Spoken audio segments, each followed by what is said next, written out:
Ya pagaste mi boda, ahora lárgate, te llamaré cuando necesite más dinero, dijo mi hermano mientras mamá reía, así que fui a su boda, subí al altar, y lo dejé en ridículo frente a todos. Mi nombre es Juan David, y todo empezó hace años, cuando éramos solo nosotros tres, mi madre, Miriam, mi hermano menor, Ismael, y yo. Mi padre se fue cuando éramos pequeños, y desde entonces, me convertí en el hombre de la casa. No fue una decisión que tomé con entusiasmo, sino algo que la vida me impuso. Tenía 16 años cuando empecé a trabajar para ayudar con las cuentas. Mamá trabajaba como costurera, pero lo que ganaba apenas alcanzaba para la comida. Ismael, que era 5 años menor que yo, era un niño alegre, siempre con una sonrisa que me hacía pensar que todo valía la pena. Éramos cercanos, como hermanos de verdad. Jugábamos fútbol en la calle, compartíamos chistes tontos y soñábamos con un futuro mejor. Yo quería que él tuviera lo que yo no pude, una educación, una oportunidad. A los 18, dejé la escuela. No fue fácil, pero alguien tenía que mantener la casa. Conseguí un trabajo en una fábrica de muebles, y aunque el sueldo no era gran cosa, me alcanzaba para pagar el alquiler, la luz, el agua y algo de comida. Mamá seguía cosiendo, pero su salud no era la mejor, y yo no quería que se matara trabajando. Ismael, en cambio, seguía en la escuela, sacando buenas notas. Era inteligente, mucho más que yo, y eso me llenaba de orgullo. Cada noche, cuando llegaba agotado del trabajo, lo veía estudiando en la mesa del comedor, con sus cuadernos desparramados, y pensaba, este pequeño va a llegar lejos. Yo me aseguraré de eso. Cuando Ismael terminó el colegio, le dije que quería que fuera a la universidad. No cualquier universidad, sino una buena, de esas donde la gente con dinero manda a sus hijos. Quería que tuviera un futuro brillante, que no tuviera que romperse la espalda como yo. Mamá estaba de acuerdo, aunque siempre decía que era mucho dinero, que no podíamos permitirnos algo así. Pero yo insistí. Había ahorrado cada peso que podía, y con un préstamo y turnos extras en la fábrica, logré pagarle la matrícula en una universidad privada. Ismael estaba emocionado. Me abrazó, me dijo que nunca olvidaría lo que estaba haciendo por él.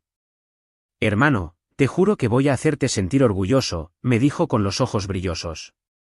Y yo le creí. Los primeros meses en la universidad fueron como un sueño para él. Me contaba todo, los profesores, las clases, los amigos nuevos que estaba haciendo. Yo lo escuchaba con una sonrisa, aunque a veces no entendía de qué hablaba. Él mencionaba nombres de libros y teorías que sonaban a otro idioma, pero me encantaba verlo tan entusiasmado. Mamá también estaba feliz. Decía que Ismael era nuestro boleto a una vida mejor, que con su título nos sacaría de la pobreza. Yo no pedía nada a cambio, solo quería que él fuera feliz y que no tuviera que pasar por lo que yo pasé. Pero poco a poco, algo cambió. No sé exactamente cuándo empezó, pero noté que Ismael ya no era el mismo. Al principio, eran cosas pequeñas. Cuando llegaba a casa, ya no me saludaba con la misma calidez. A veces, estaba tan metido en su celular, hablando con sus nuevos amigos, que ni me miraba. Empecé a sentir que yo era una especie de sombra en la casa, alguien que solo estaba ahí para pagar las cuentas. Pero lo dejé pasar. Pensé que era normal, que estaba ocupado con la universidad, que necesitaba su espacio. Sin embargo, con el tiempo, las cosas empeoraron. Ismael empezó a hablar de sus amigos de la universidad como si fueran de otro mundo, como si fueran mejores que nosotros. Mis amigos de la facultad son de otro nivel, Juan David, me decía. Tienen carros, viajan al extranjero, sus papás son empresarios. Al principio, lo decía como si estuviera impresionado, pero luego empezó a sonar como si nosotros, como si yo, no estuviéramos a su altura. Una noche, mientras cenábamos, me preguntó por qué nunca terminé el colegio. No te da pena, dijo, con una risita que me dolió más de lo que esperaba. Mamá, que estaba sirviendo la comida, no dijo nada, pero vi una sonrisa en su rostro, como si estuviera de acuerdo con él.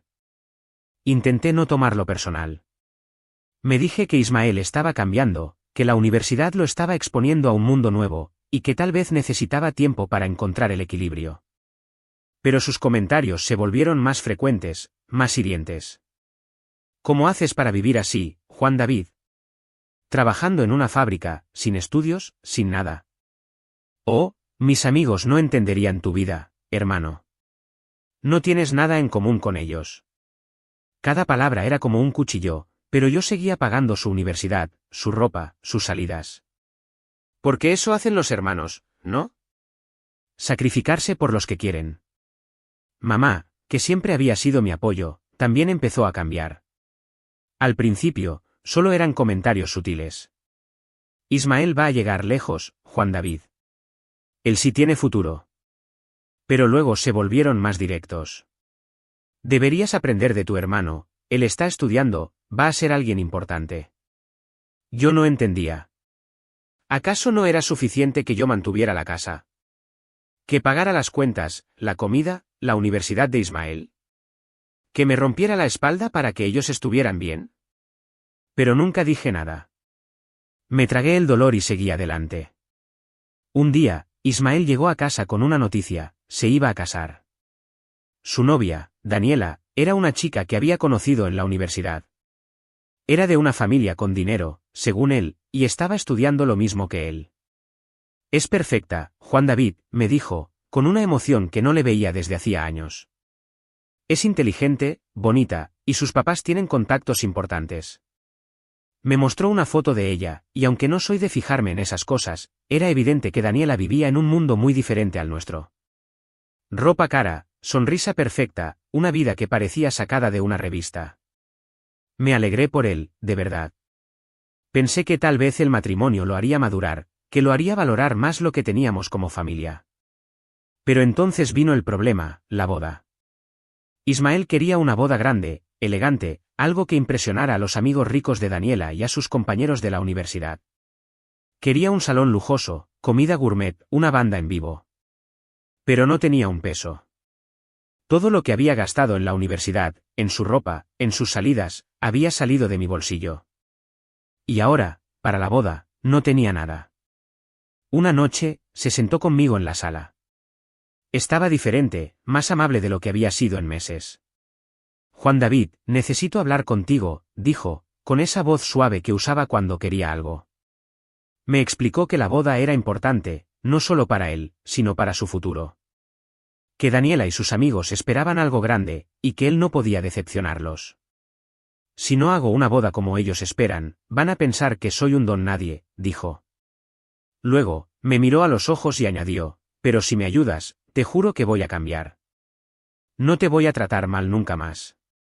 Vamos a ser los hermanos de antes. No sé si fue su tono, sus promesas, o simplemente mi estúpida esperanza de recuperar a mi hermano, pero acepté. Dije que pagaría la boda. Todo. El salón, el catering, los músicos, el vestido de Daniela, el traje de Ismael. Todo. Saqué otro préstamo, trabajé horas extras, y puse cada peso que tenía en esa boda. Mamá estaba encantada. Es lo correcto, Juan David, me dijo. Es para el futuro de Ismael. Pero yo no lo hice por su futuro. Lo hice porque quería recuperar a mi familia. Los meses previos a la boda fueron un infierno. Ismael volvió a su actitud de siempre, pero peor. Ahora que ya había pagado todo lo de su boda, ya no se molestaba en fingir amabilidad. Cuando intentaba hablar con él, me ignoraba. Cuando le proponía salir a algún lado, como a un partido de fútbol o al cine, me miraba como si fuera un bicho raro. ¿Para qué quieres que salgamos, Juan David? No estamos al mismo nivel. Yo tengo una carrera, una novia, un futuro. Tú, bueno, tú eres tú. Sus palabras me quemaban, pero seguía pensando que después de la boda las cosas mejorarían. Intenté acercarme a él de todas las formas posibles. Lo invité a jugar videojuegos, como hacíamos de niños. Lo invité a la piscina, a tomar una cerveza, a cualquier cosa que pudiera devolvernos un poco de lo que éramos antes. Pero siempre tenía una excusa. Estoy ocupado, Juan David. Mis amigos no hacen esas cosas. No quiero que me vean contigo. Cada rechazo era como una bofetada, pero yo seguía insistiendo, como un idiota que no quiere aceptar la verdad. La gota que colmó el vaso vino una noche, unas semanas antes de la boda. Entré a su habitación para proponerle ir al cine. Quería ver una película de acción que sabía que le gustaba.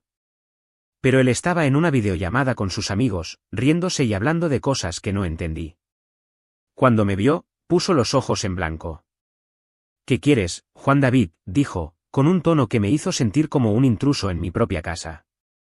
Le dije que quería invitarlo al cine, que podíamos pasar un rato juntos. Y entonces, sin bajar el volumen para que sus amigos no escucharan, dijo, no quiero ir, no quiero que me vean contigo, alguien fracasado sin estudios y sin novia. Ya pagaste la boda, ahora lárgate. Te llamaré cuando necesite más dinero. El silencio que siguió fue ensordecedor. Sentí que el aire se me escapaba del pecho. Pero lo peor no fue lo que dijo Ismael. Fue lo que escuché desde el pasillo, la risa de mi madre. Me giré y la vi, parada en la puerta, con una sonrisa cruel en la cara. Ya déjalo en paz, Juan David, dijo, sin un ápice de remordimiento. Tu hermano está a otro nivel. Tendrá mucho más dinero que tú. Tú solo eres un perdedor con dinero. No dije nada. No podía. Las palabras se me atoraron en la garganta, y solo pude salir de la habitación, cerrar la puerta de mi cuarto y quedarme allí, en la oscuridad, tratando de entender cómo mi familia, las personas por las que había dado todo, podían tratarme así. Me sentía como un idiota, como si todo mi esfuerzo, todo mi sacrificio, no valiera nada. Pero en ese momento, algo dentro de mí cambió. No iba a dejar que me pisotearan más. No iba a dejar que Ismael y mi madre se salieran con la suya. La boda estaba a la vuelta de la esquina, y yo sabía una cosa con certeza, no me la iba a perder por nada del mundo. Pero no iba como un invitado más. Iba a hacer que Ismael y todos sus amigos clasistas vieran quién era él realmente. Iba a hacer que pagara por cada palabra, cada burla, cada desprecio. Y lo iba a hacer en el momento en que menos se lo esperaba. El día de la boda llegó, y la ciudad parecía vibrar con la energía de un evento que, según Ismael, sería legendario. Yo me desperté temprano, con el estómago revuelto pero con una claridad que no había sentido en meses. Sabía exactamente lo que iba a hacer. Me puse mi mejor traje, uno sencillo que había comprado con mi propio dinero, no como los lujos que le había pagado a Ismael. Me miré al espejo y me dije a mí mismo, hoy es el día, Juan David. Hoy haces que paguen. El salón estaba a las afueras de la ciudad, en un lugar rodeado de jardines y fuentes que parecían sacados de una película. Cuando llegué, vi los carros de lujo estacionados en la entrada, cada uno más caro que el anterior. Los invitados empezaban a llegar, vestidos con trajes y vestidos que probablemente costaban más que mi salario de un año. Eran los amigos de Ismael y Daniela, los contactos importantes de los que él tanto hablaba. Me sentí fuera de lugar, pero no me importó. No estaba allí para encajar. Cuando intenté entrar, el guardia de la entrada me detuvo. Su nombre, por favor, dijo, revisando una lista en una tablet. Juan David, respondí, con la voz más firme que pude. Él frunció el ceño y revisó de nuevo. Lo siento, señor, no está en la lista. Sentí la sangre subiéndome a la cabeza, pero no me sorprendí. Sabía que Ismael haría algo así. En lugar de discutir, saqué mi billetera y le deslicé un par de billetes. Soy el hermano del novio. Hay un error en la lista, dije, mirándolo a los ojos. El guardia dudó, pero tomó el dinero y me dejó pasar. No haga lío, murmuró. Sonreí para mis adentros. No tenía idea de lo que estaba por venir. Dentro, el salón era aún más impresionante de lo que había imaginado. Mesas cubiertas con manteles blancos, centros de mesa con flores exóticas, camareros moviéndose con bandejas de champán. Los invitados charlaban y reían, todos con esa actitud de superioridad que había aprendido a odiar. Vi a Daniela en la distancia, radiante en su vestido de novia, rodeada de sus amigas. Ismael estaba cerca, con su traje impecable, saludando a sus amigos con abrazos y risas. Mamá estaba a su lado, vestida con un vestido que yo también había pagado, sonriendo como si fuera la madre de un rey. Nadie me miró, nadie me reconoció. Era como si fuera invisible, y eso solo alimentó mi determinación. Me mantuve en un rincón, observando, esperando el momento perfecto. La ceremonia comenzó, y todos tomaron sus lugares. El oficiante, un hombre mayor con una voz solemne, empezó a hablar sobre el amor y el compromiso. Ismael y Daniela estaban frente al altar, mirándose con sonrisas que parecían ensayadas. Yo sentía mi corazón latir con fuerza, pero no de nervios, sino de una extraña calma.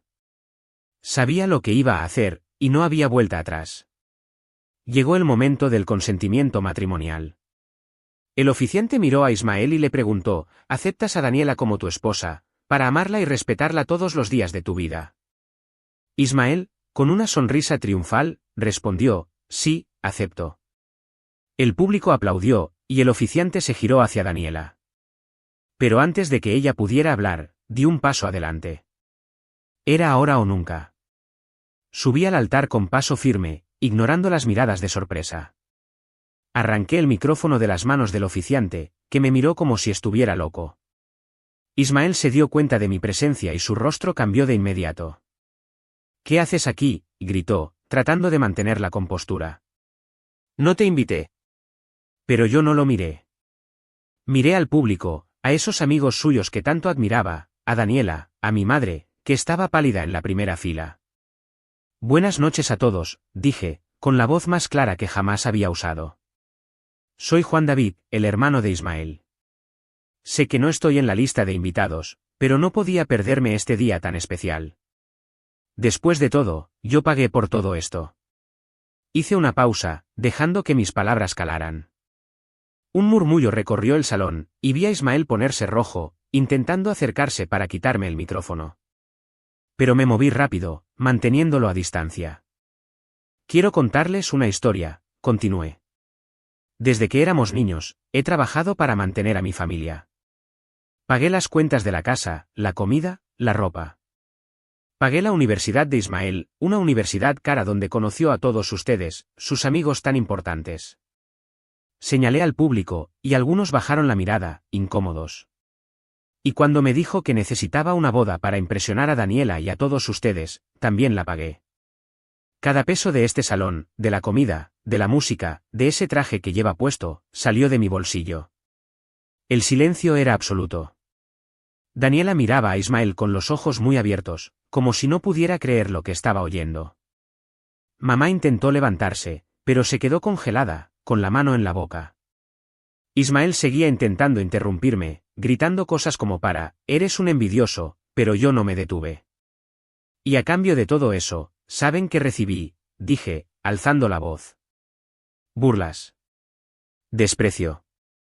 Mi propio hermano me llamó fracasado, me dijo que no estaba a su nivel porque no tengo un título universitario ni una novia. Me dijo que me largara, que solo me llamaría cuando necesitara más dinero. Y mi madre, que está ahí sentada, se rió en mi cara y me llamó perdedor. Miré a Miriam, y ella bajó la cabeza, incapaz de sostener mi mirada, pero el golpe final fue cuando descubrí que ni siquiera me invitaron a esta boda. Yo, que lo pagué todo, no era digno de estar aquí, según Ismael. Porque le daba vergüenza que lo vieran conmigo, alguien sin estudios, alguien que no encaja con sus amigos ricos. Hice otra pausa, dejando que la verdad se asentara. Luego, miré directamente a Daniela. ¿Y tú, Daniela, sabías que Ismael no tiene un peso? Todo lo que te ha dicho, todo lo que te ha prometido, es una mentira. Él no es el hombre exitoso que dice ser. Yo pagué por esta fachada. El salón estalló en murmullos. Algunos de los amigos de Ismael empezaron a reírse, no con él, sino de él. Pobre, gritó alguien desde el fondo. Mentiroso, dijo otro. Daniela se giró hacia Ismael, con los ojos llenos de furia. ¿Es verdad?, le preguntó, con la voz temblorosa. Ismael intentó defenderse, balbuceando algo sobre que no era tan simple, que él tenía planes, pero ella no lo dejó terminar. Me mentiste, dijo, y su voz resonó en el salón. Siempre me dijiste que eras exitoso, que tenías todo bajo control, eres un fraude. Antes de que el oficiante pudiera decir algo, Daniela se giró hacia él. Perdóneme, pero no acepto, gritó, y arrancó el velo de su cabeza. Corrió hacia la salida, con sus amigas siguiéndola, mientras Ismael la perseguía, gritando que todo era un malentendido. El público seguía murmurando, algunos riéndose, otros mirando a Ismael con desprecio. Mamá se levantó, tratando de acercarse a mí, pero la detuve con una mirada. No, mamá. Ya terminé con ustedes. Bajé del altar, Tiré el micrófono al suelo y caminé hacia la salida, ignorando los gritos de Ismael, que me llamó envidioso, desgraciado, todo lo que se le ocurrió. Pero no me importó. Por primera vez en años, me sentí libre. Había dicho la verdad, y ahora todos sabían quién era Ismael realmente. La boda, que él quería que fuera su gran momento, se convirtió en su mayor humillación. Salí del salón sin mirar atrás. El aire fresco de la noche me golpeó la cara, y por un momento, me quedé parado en el estacionamiento, escuchando el eco de los gritos y las risas dentro. No sentí culpa, ni arrepentimiento. Sentí justicia. Había dado todo por mi familia, y ellos me habían tratado como basura. Pero ahora, ellos eran los que estaban expuestos, y yo era el que podía caminar con la cabeza en alto. Esa misma noche, cuando llegué a casa, empecé a empacar mis cosas. No quería pasar un minuto más en ese lugar, donde cada rincón me recordaba el desprecio de Ismael y Miriam. Metí mi ropa, mis pocas pertenencias, y un par de fotos de cuando éramos niños, de esos días en que todavía éramos una familia de verdad. Mamá llegó poco después, con el rostro desencajado. Juan David, como pudiste, dijo, con lágrimas en los ojos. Arruinaste la boda de tu hermano, arruinaste su vida. La miré, y por primera vez, no sentí nada. Ni amor, ni dolor, ni obligación. No, mamá, dije. Ustedes arruinaron mi vida. Yo solo dije la verdad. Intentó suplicarme, diciendo que Ismael cambiaría, que me necesitaba, que éramos una familia. Pero sus palabras ya no tenían poder sobre mí. Ya no soy tu cajero automático, le dije. Busquen a alguien más que pague sus cuentas. Esa noche, me fui a un hotel pequeño en el otro lado de la ciudad. Al día siguiente, corté todo contacto con ellos. Dejé de pagar el alquiler de la casa, la luz, el agua, todo. Sabía que Ismael no tenía cómo sostenerse, y mamá no podía sola. Pero ya no era mi responsabilidad. Durante años, me había sacrificado por ellos, y lo único que recibí fue desprecio. Era hora de pensar en mí. Con el tiempo, conseguí un mejor trabajo en otra ciudad, lejos de los recuerdos de mi familia. Era una empresa de construcción, y aunque el trabajo era duro, me trataban con respeto. Por primera vez, sentí que mi esfuerzo valía algo. Ahorré dinero, me compré un pequeño apartamento y empecé a construir una vida que era solo mía. No tenía un título universitario, ni una novia, ni amigos ricos, pero tenía algo que Ismael nunca tendría, dignidad. A veces, me llegaban rumores sobre ellos. Ismael nunca se recuperó de la humillación de la boda.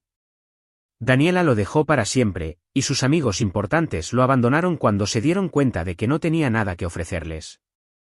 Mamá intentó contactarme varias veces, dejándome mensajes de voz donde lloraba y me pedía perdón. Pero no respondí. No porque los odiara, sino porque ya no eran mi familia. Mi familia era la gente que me valoraba, los amigos que hice en mi nuevo trabajo, las personas que me veían como algo más que una billetera. Ahora, cuando miro atrás, siento una satisfacción que no puedo explicar. No es alegría por su desgracia, sino orgullo por haberme liberado. Por haber elegido mi paz por encima de sus mentiras. Y si alguien me pregunta si valió la pena, solo digo una cosa, cada centavo que gasté en esa boda valió la pena, porque me compró mi libertad. Suscríbete para más historias diarias.